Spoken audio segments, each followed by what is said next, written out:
ആരൊക്കെയോ പറയുന്നത് കേട്ടിട്ട് ഒരു ഡയബറ്റിക് പേഷ്യന്റ് കാലിലെ തരിപ്പ് കുറയാൻ വേണ്ടി ചെരുപ്പിടാണ്ട് നടന്ന്.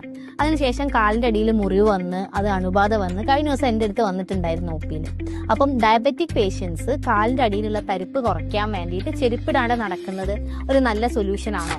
പ്രമേഹം നരമ്പുകളെ ബാധിച്ചു കഴിഞ്ഞാൽ കാലിന്റെ അടിയിലുള്ള സെൻസേഷൻ കുറയും. അപ്പം ഇത്തരം പേഷ്യൻസിൽ ചെരുപ്പിടാണ്ട് നടക്കുമ്പോൾ ചെറിയ മുറിവുകൾ വരുന്നത് മിക്കപ്പോഴും അവർക്ക് തിരിച്ചറിയാൻ പറ്റില്ല.